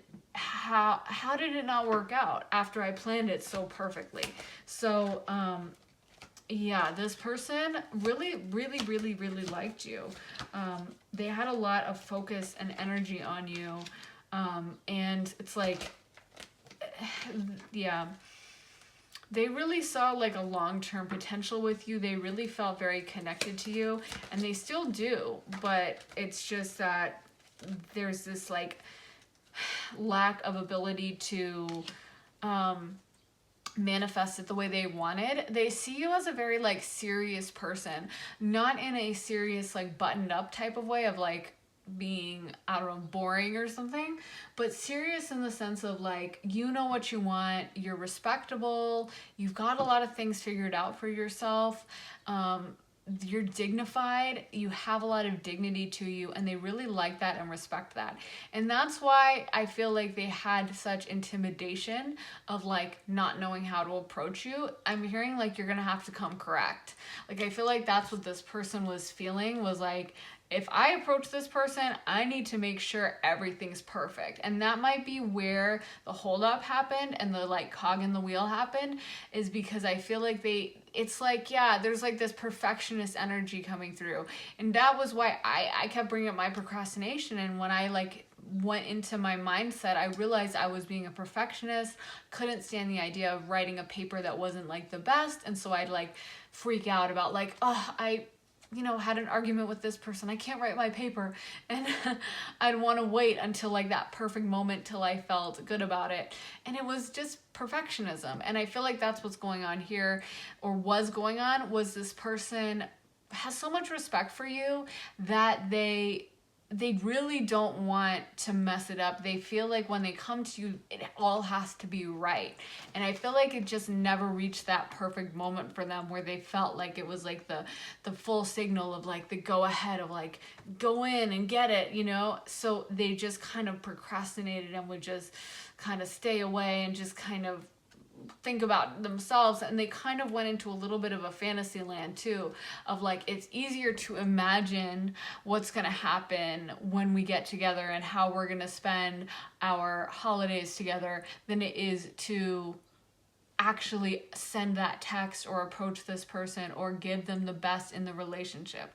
So it's like they kind of would, they didn't live to their full potential because they were trying to live to their full potential, if that makes sense. They had this procrastinating, perfectionist energy that held them back from actually achieving, because that's what perfectionism does. We think it's like helping us, but it's really holding us back.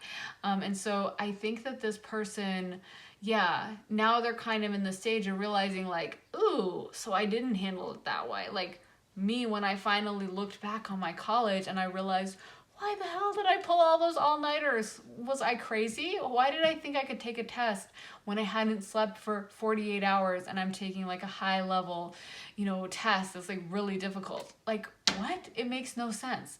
And I feel like that person is in that moment where they are kind of like, ooh, that was a really bad plan. And maybe I should have just come out there and been honest. And again, they also perceive you as having a lot of other options romantically. And so it's like, they're like, this is really bad, because it's not even like, I don't know if you can hear the thunder in the background.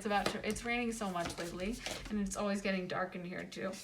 So that's why I have the additional lights. But, so we got the heart of the matter. There is more going on than meets the eye. I think that this person acts a certain way, but there's a lot more depth to it than what they show. And turn on your heart light. Reflect on a time when you experienced love. And like attracts like. If you long for more love, be more loving. You guys are actually pretty similar in many ways, I feel.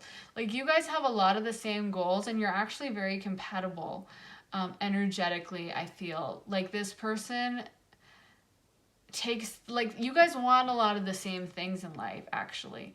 And you guys would be a good situation. Like, I like the energy and the way it flows together. I feel like you guys would make a good fit. But I just think that this person, they bungled it. It's like, you know, they fumbled the ball or whatever in the final inning. Like, it's like, no, that's not how you were supposed to do it. You were supposed to make it happen, and this person really messed it up. We also got practice compassion. See things from a fresh perspective. So again, I think this person is reflecting and realizing where they messed up. They're realizing, oh, I didn't handle it right. And now they're kind of in that stage of unearthing that and trying to like figure out a new strategy, I think is what's going on. And kind of like in that stage of like admitting that they took the wrong turn and making that U-turn, you know? So yeah, this person has a lot of, I think, a little bit of regret. See, yeah, and we got, if you could do anything, what would it be? The answer dwells in your heart, not in your mind, for the heart is the gateway to the soul. I think this person has a bit of a problem expressing their heart, and they find it easier to, you know, go in like that strategy route and try to be very like logical about things. And so it's like that kind of held them back because if they had just leaned into their heart and made themselves vulnerable, I feel like all of this would have been avoided. You can just open up and be honest, you know, but I think that person finds it hard. And we got, when it comes to matters of the heart, there is no right or wrong. Every choice you make expands your understanding of life and love. So yeah, I think that... And we got this. Ooh, a message for you. I'm thinking of you this very moment. Your love fills me with light. I love you. That's really beautiful. So I think this person has a lot of energy for you. They have a lot of thought towards you. So don't take their lack of coming forward as a sign of disinterest. I think they do have a lot of interest for you, but it's coupled with this fear and intimidation they feel. And so that's why they kind of mess things up, but it's not because they're like not into you or because they're like, oh, they're not really worth it. It's just that they didn't express it, and it was more a result, I think, of their own fears, holding themselves back because they really so saw like a history with you. Again, if you were just someone they weren't that serious about, I think they could have actually done a way better job. It was because they were so intimidated by you that they, you know, psyched themselves out mentally and kind of ruined it. Kind of like when you had that big presentation at work and you get the most stage fright beforehand and you like freak out about it. Meanwhile, you probably give a million talks to different people throughout the day and you're like, oh, it's no big deal. But when you have that huge thing in front of like the boss and the whole company, you're gonna be like, okay, I gotta say this, and you're gonna be 10 times more nervous. And that's kind of what happened here. This person saw such potential with you that they ended up clamming up and bungling things. And I think now they're in that stage of kind of going over it in their mind and trying to fix things. So they very well may come forward with another offer and be more upfront about their feelings, because I think they're coming to that realization that what they did didn't really work. So I really hope that helped you guys. Please let me know if it resonated in the comments. This is such an interesting reading, so I'm definitely interested in hearing, you know, what exactly this situation is for some of you guys. And make sure to like and subscribe. I post these videos every few days, so if you want to see more, make sure you're subbed. And sending you guys so much love and light. I will see you in the next video. Bye! Hey Pile 4, so if you guys picked this beautiful like yellow caramel colored ice cream pop, this is going to be your reading. It looks really good. I love the detailing there. Like, it looks like real ice cream. And I do think it's like caramel or butterscotch flavor.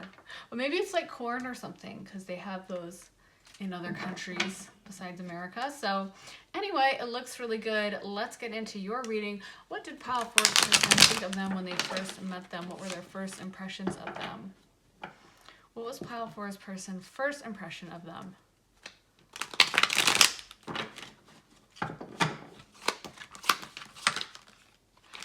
Okay, so we got Queen of Cups, Queen of Wands. Ooh, one card at a time. I don't even know how these came out. One card at a time, Spirit.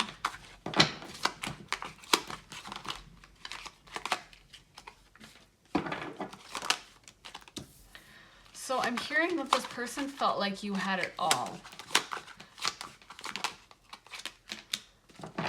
Like this person really felt like you were bringing so much to the table. It was like, first of all, they perceive you as being very like sweet, kind of innocent almost. Wow, so we got 3 of the queens. We got Queen of Pentacles, Queen of Cups, Queen of Wands. We also got the Ace of Pentacles and the Ace of Cups. And we got the Page of Cups. So yeah, this person sees you as very sweet, kind of emotional. You could be a water sign, could be a Pisces, Cancer, or Scorpio, but this person sees you as very emotional. Like, I feel like you could be the type to like almost like cry at a movie or something, but you're like a very sweet person is how they perceive you as. And I feel like they felt almost like protective towards you. Like they see you as just like this kind of sweetheart, you know what I mean? And it's like that was something that really drew them in, was like they see you as almost a little bit vulnerable, and they really like that about you. So we got the Hanged Man and the World. So yeah, this person saw a very like long-term potential with you. They really saw you as someone who they could like kind of like make a future with, and you took up like a lot of their kind of mental space. So yeah, they see you as someone that's like bringing everything to the table. You're kind of like perfect in their mind a little bit. Like they saw you as almost like a little innocent, but also sexy, you know? Like, I feel like they see you as someone that, again, I keep getting has it all, and also doesn't realize how amazing they are. Like, just that you brought so much to the table, but you're not fully yourself, you're not arrogant, but like they perceive you as someone who has also like a lot of interest in you, a lot of romantic interest from other people in you, that, you know, you've got like a lot of people that are kind of after you a little bit, and you don't even realize it. Like, I feel like, you know, there was always that girl in school who was like really sweet to everyone, and everyone kind of liked them, and they'd be really nice, but they weren't like mean. They weren't like the mean girl in charge, but everyone liked them, and they always had like cute outfit. That's like how they perceive you. Like, they just perceive you as, again, the girl that has it all, or the guy that has it all, but just like so, like bringing so much to the table. Like you know, you just got everything on point, like looks on point, personality on point, vibe on point. There's nothing they would like change or shift about you, you know? Not just in looks, but like personality too. They really like your personality. They think you're very like sweet, charming kind of energy. And yeah, they kind of feel that you're like almost a little shy, and they like that, you know, they like that you're like a little sweet, and that it took them time to get to know you, kind of a thing. Like, you're not super loud or necessarily like, I don't know, or at least that's how they perceive you, as like someone who maybe took a little while for them to like open their shell up, and they like that because it made them feel like they kind of had to earn it. I'm hearing that song from The Weeknd, like I earned it or whatever. Like that's how they feel, like almost like you talking to them was like a prize, you know? But they also felt like you weren't like that into them. Like, they feel like you have, again, a lot of other offers, a lot of kind of competition, a lot of people like already looking, like checking for you, you know what I mean? Like, you don't have to pay attention to them because you've already got like a bunch of other, you know, interests from other people on deck. And so because of that, there's this kind of like hesitation, because they just feel like you have already, you know, other people interested, and it makes them a little bit nervous. Like, they're like, I don't know if I can kind of stand up to this. I don't know if I can be the one to, you know, get this person's like hand, because again, they just see it as like competition. And so it's like that made them feel like, ooh, like it brought out a little bit of insecurity for them, a little bit of, am I good enough for this? I don't know. And so I feel like, yeah, this person just really likes you. Like, they enjoy you. Again, they think of you as very sweet and almost a little bit innocent. Like, it's like, you have a good soul, and this person senses that.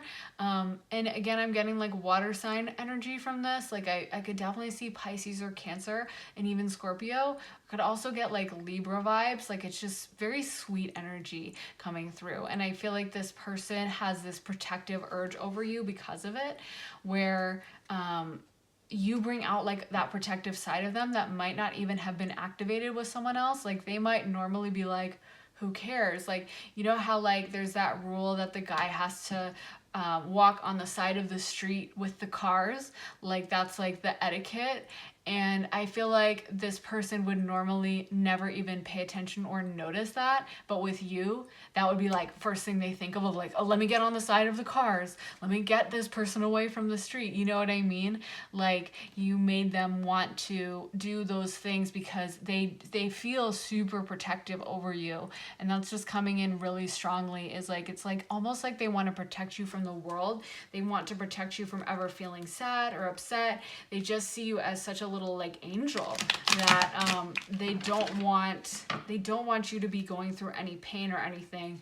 And it's like you bring out this different side to them that they never really have fully leaned into before. You know what I mean? Like again, it's like they suddenly want to like pull out doors or pull out chairs or whatever. Like it's like, or open doors. Like they just they're like, who am I? Do I even recognize myself? Because I've never done this before for anyone else. But with you, it's like suddenly that's the first thing they think of. And they were thinking like long-term potential, possibly marriage. Like I feel like it's like you're like spouse material, like wife or husband material. And again, those might not have been thoughts they've had with anyone else. Wow, you guys got the Lovers. So yeah, this person was really drawn to you and sees like long-term stuff. But again, they definitely perceive that you, I think this is actually supposed to be reversed. So we got the Lovers, the King of Cups, and now we got the Nine of Wands. They definitely perceive there's this aspect of like competition around you. And it's like, that stresses them out a lot, you know? It's like, they feel like when they're with you or when they think of you, you're in your own little bubble. You know what I mean? Like, they just imagine you as being so amazing and they feel so drawn to you. But then it's kind of like a camera that's really zoomed in. Like when they're around you, they're only focused on you. They're like so obsessed with you. But then when they kind of pull out and maybe they bring it up to like one of their friends, like, oh yeah, I was just hanging out with like Megan or Jason or whatever. And then all their friends are like, oh yeah, she's so hot. Or like, he's so sexy. Oh my God, he's so hot. And suddenly it's like, wait a minute, what? Excuse me, like this is, you're not supposed to be into this person. They're mine. Like, and it's kind of like they have this little dream world that they live in with you. It might be on the astral plane that you guys have a spiritual connection, because that is coming through. But when it comes to like actually looking at the reality of the situation, they're like, there's a lot of other interests. You know what I mean? You know, it's kind of like you're like working on a project that's like a passion project for a competition. Like maybe you love to write and there's a writing contest. And so you're like, oh, I'll start writing for it. You know, and you're all excited, you're having so much fun writing, you submit your essay, and then you get like a notice like, congratulations, you are essay number 30,521. And, you know, we will be sorting through all the essays later. And it's like, what? Because I thought like you get so plugged into your essay that you forget that like, oh yeah, there's other people that want the same thing that I want, you know? And so I feel like there's that aspect of competition that kind of is a source of stress for this person. Like, it's like, I'm seeing like, you know, a grain of sand inside an oyster. Like, it's like they love the idea of being with you, but it does upset them how much other people are into you too. It's not like, sometimes people love that when there's like all this competition. They're like, heck yeah, but I won, or I'm gonna win, but this person's just like, no, get away from my stuff. Like, not in a like chauvinistic or like it's mine in a gross way, but like like, you don't have the connection we have. What the heck are you doing, kind of a thing.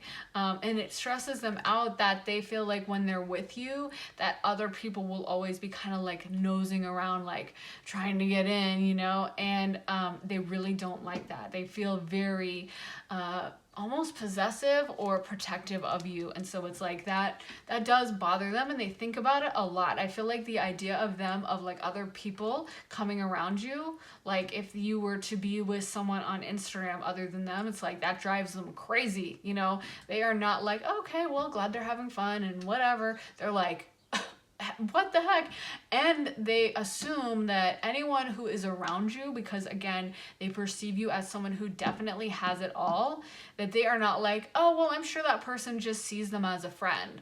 Like, they feel like if there's anyone of the opposite sex hanging, or if you're in a same-sex relationship, same sex, but anyone who like you'd be sexually attracted to gender-wise that is hanging around you,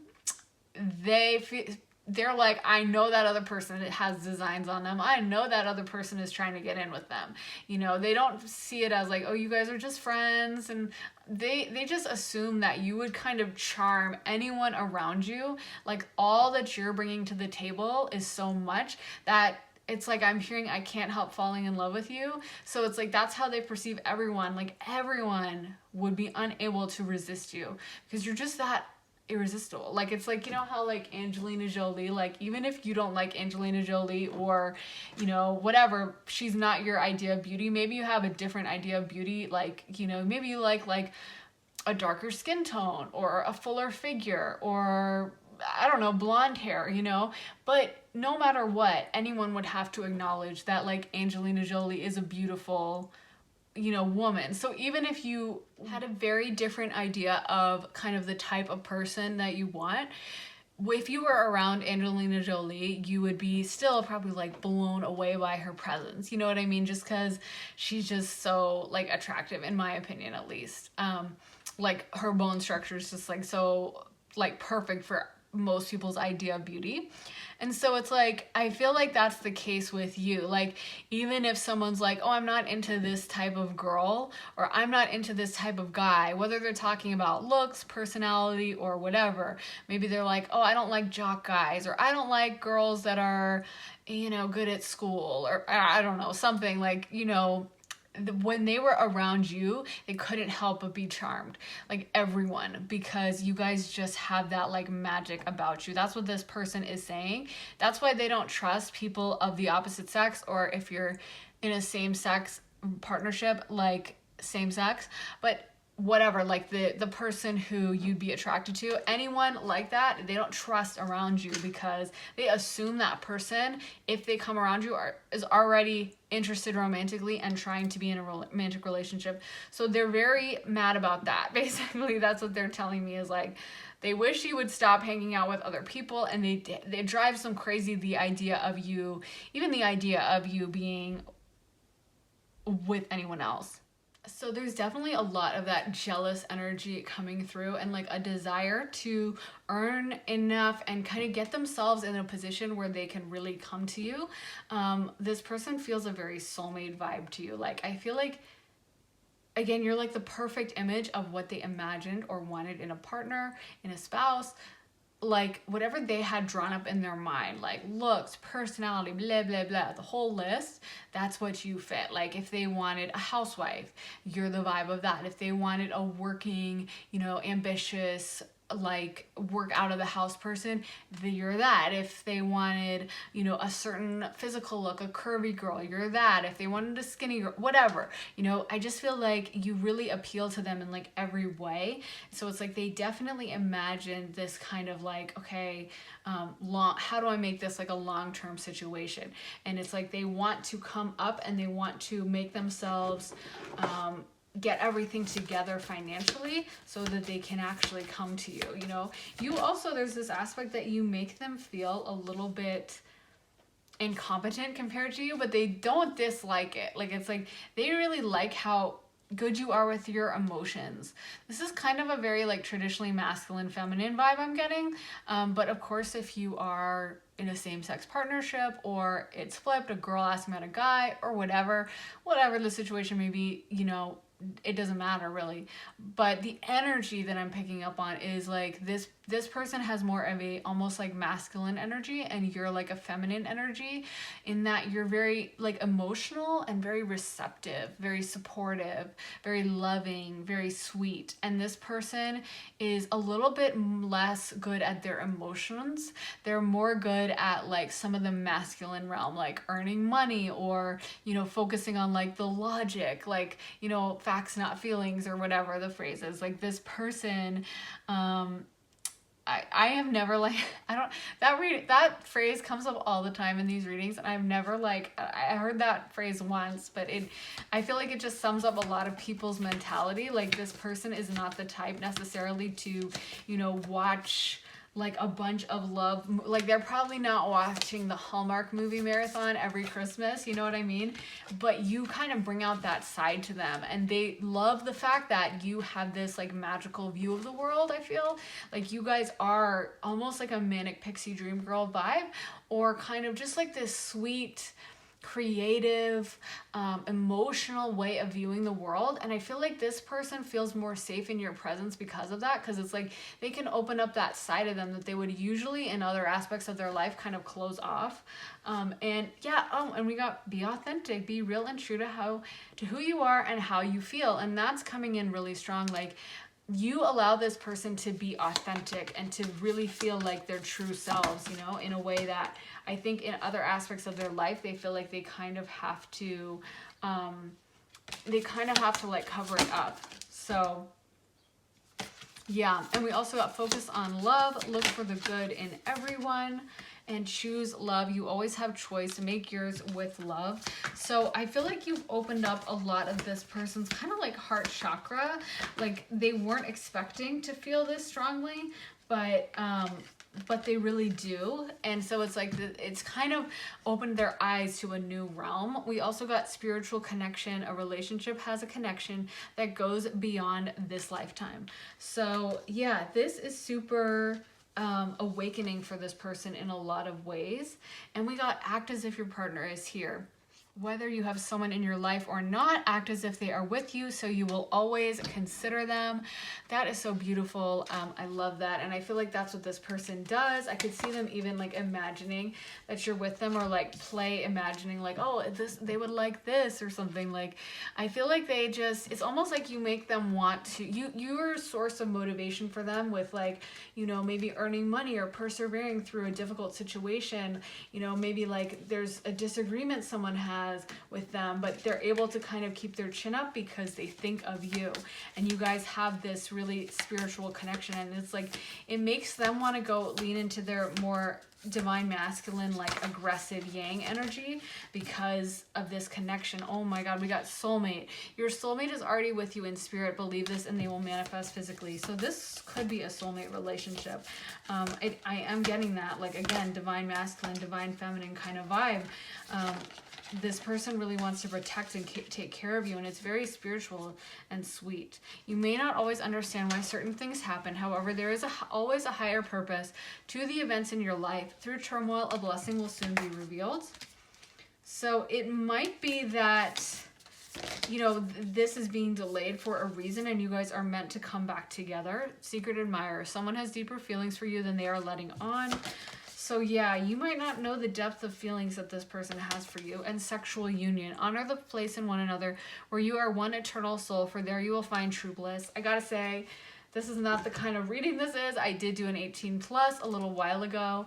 And you can watch that if you want to. Like, I did it last week, so it was pretty recent. But if you want to get a sex reading, but I gotta say, I just feel like the sex would be amazing here. You guys just feel like you guys are so both like radiating this yin yang energy, spiritual union, like puzzle pieces clicking together kind of energy. And I just feel like the sex would be so spiritual, so loving. This person truly sees you through such a beautiful lens. This is what I like to see in love relationships, is someone really admiring the other person fully, not being like, oh, I like this, but I tweak that and I change this, and you know, this is okay, but I'm not really gonna give back appreciation because I'm focused on my own thing. Like, this is really more of a pure relationship where this person sees the beauty in you completely and also wants to give you the beauty back. You know, they really want to give you everything. They really want to fully, you know, help you like kind of reach your destiny vibes. Like it's like they want to bring you as much as they possibly can, to try to match what they perceive as you bringing to the table. And I just love to see that, because again, there's so many times when we have relationships that are selfish, or with people who aren't appreciating us, don't see us for everything we're worth, are kind of taking us for granted. And I don't see that here. I feel like this person, they really see you as so amazing and wonderful, and they're so grateful for everything you've brought into their lives. And it's just a really sweet energy, you know. This is, to me, like definitely kind of a soulmate vibe, and it definitely has the long-term potential of like you guys could end up, you know, being that couple that ends up, you know, getting back together and making it work, because there's so much sweetness here that I just really love to see. There's so much like kindness and appreciation and just joy for each other. And so to me, I think, you know, this is a beautiful connection, and this person is honoring you in the way that you should be honored. They see you almost with rose-colored glasses, where everything you do, they're gonna be like, yes, and cheering you on. And I just love that. There's so much positivity here. And so as far as how, I feel like this person very well could come back to you. They might be focused on building themselves a little bit, because there is this desire for them to get to a place where they can really match you. But this person does have long-term interest in you. They do see like the potential for marriage, and they do perceive you as a soulmate. So it's a very beautiful energy, and I feel like that protective instinct they had as soon as they met you, like boom, they met, you guys locked eyes, and they probably instantly kind of had this urge to like come over and take their coat off and wrap it around your shoulders. And then they're like, oh wait, I can't do that because we don't even know each other yet. But it's like that has only grown with time. They still feel that way towards you, but I feel like it's deepened now into more of like a long-term understanding of you. And just the more they discover about you, the more they like you, and the more they are like, yes, this person's amazing. So if you guys are in separation, I could totally see the potential for reunion. This also might be my deck for soulmates that are already joined together in union. But if, you know, either direction, there's so much love and beauty here. And I just, as the kids say, you love to see it. I just love this. It's making me very happy. So please let me know in the comments if this resonated. I definitely want to hear about this deck and this pile, because it's so sweet, it's so beautiful. And yeah, you guys, again, like I said, probably have a really good sex life as well, which is always a plus. But yeah, I really hope that helped you guys. Please let me know if it did, and make sure you are subbed. I post every few days, so if you want to see more videos, make sure to like and subscribe, and I will be posting again very soon. So I will see you guys in the next reading, sending you so much love and light, and I will see you then. Bye.